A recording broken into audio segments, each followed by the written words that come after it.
Its own reward. Welcome back, folks. Now, I just dumped that perk point into that speech skill so that I can sell any item to any vendor. And guys, that's the way to go. So I'm going to kind of take you around the campus here just real quick to show you the vendors.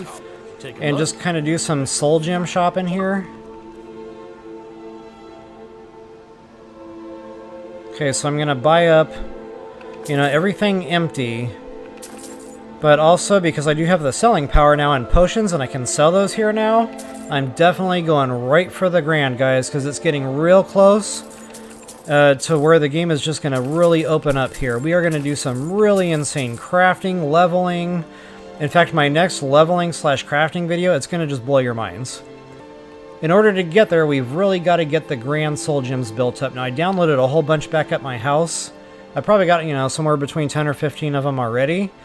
And just kind of what I was talking about earlier, I now, have enabled my selling power here to get rid of all these dummy potions I crafted up. Okay, I'm going to start selling off my miner stuff. Honestly, for the weight, at this stage in the game, as long as you got, regular, even plentiful, you can probably start getting rid of that miner stuff, just, again, for the weight.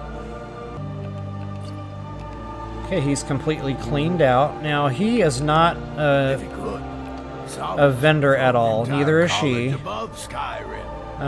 He's definitely a vendor. Now, there's two towers, two sides of this thing, so that's kind of like the main castle door there. I'm going to go to the one on the left. What do you need? It's usually where I find most of them. What do you need? Okay, now the destruction girl normally sits in here or lives in here, but she's guarding the front gate right now still, so we can use her as a vendor, we just need to go find her. But for right now, I'm actually looking for the other guy.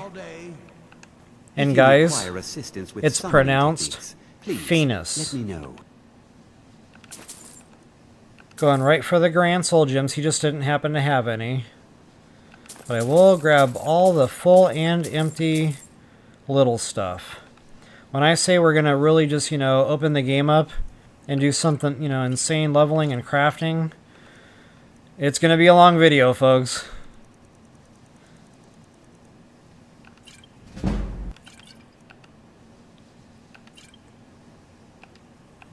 Okay, good enough. So now those are also trainers, and yes, you can absolutely train here, and I'm actually going to do that. But be careful. Why? Because you can also get your gold back this way. So yeah, that's another reason, folks, that I really, really like to go after that any item to any vendor, because it opens things up in the game that are really critical here. So, the training becomes free training. So now I will not let a level go by where I don't at least go somewhere and get my 5 levels of training to further accelerate my character leveling.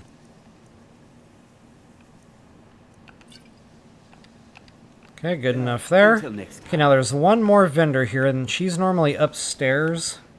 This is the girl that yells at us for, who's taking all my research materials when we steal her alchemy ingredients here, but that's her.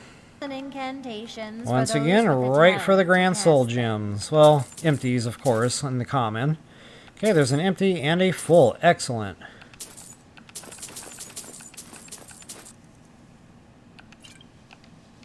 That was almost right on the money there. And I always like to check this room just to see if it all respawned. And it did. Sweet. Alright, I still got plenty of potions to sell, so I really don't need to do any more alchemy right now. So that's pretty much it for vendors on this side. Oh yeah, also be sure to check for your free soul gems while you're at it. Again, guys, lots of dummy crafting coming, so the more the merrier. Alright, so now that's it for vendors on this side of things. Now we're going to exit and go to the other side. Break on through to the other side. I know I can't sing, and I will not quit my day job. Alright, so again, go to the other side over here and hit the other tower. Now be sure it's nighttime. This dude will only deal with you at nighttime hours.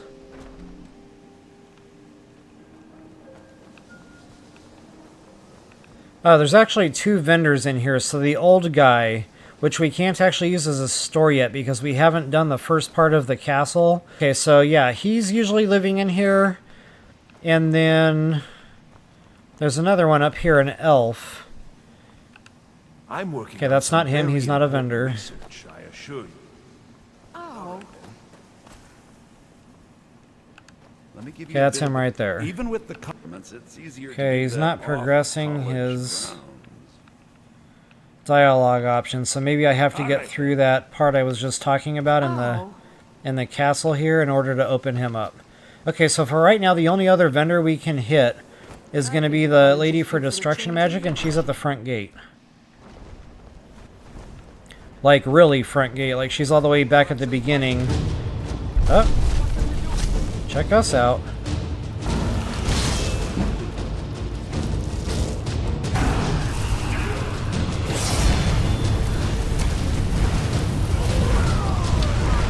Wow, that thing is just melting. That's what happens when you land in a castle full of mages. Wowzers. I didn't even have to shoot that thing. I could have just, like, sat back and ate popcorn.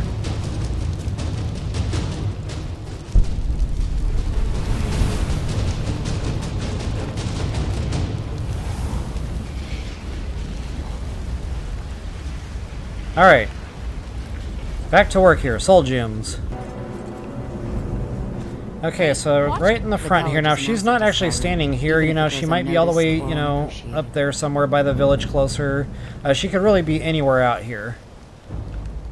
No matter what. And she's also a trainer, by the way, for destruction magic. And you guys probably heard me mention a few videos ago, I might actually get some of that going for, you know, stacking with my bow on the enchantments that I put on there, more specifically the frost enchantment. Sweet deal. Okay, but I haven't leveled up just yet. And I'm going to show you guys a trick to that too. Oh, I did level up. Okay, disregard my last. Okay, but I would, you know, I'll show you a trick anyway, just in case, you know, you're real close to leveling, and you're like, okay, you know, what do I do? So, as long as you know the courage spell, you can just repeatedly cast it on your follower, and just keep leveling this way. It's like a bottomless well. You can literally do this all day long. And, you know, you can drink a magic potion or something for your regeneration, or, you know, you can just wait it out. But just know that you can do that, you know, and that'll bump you up to the next level so you can do something like that, some training or whatever you need to get done. Alright, folks, so that's pretty much it for the whole soul gem shopping and, you know, the value of owning that sell any item to any vendor perk under the speech skill. And just in case I didn't show that, it is right smack dab here.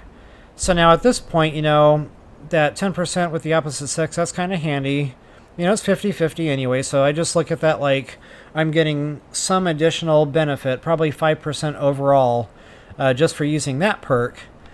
And then, you know, that, again, that just really opens the game up. Now, at this point, I do not dump any more perks into this.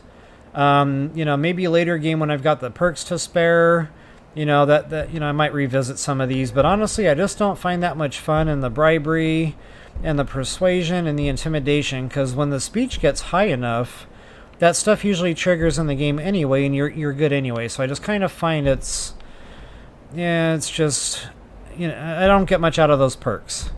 Go in this direction, I do like this one, but again, that's not super critical, you know, super early. So I will hold off on that, but it is kind of nice to be able to, you know, with all that potion selling power that we have, to be able to get a little bit more gold from each vendor as we go.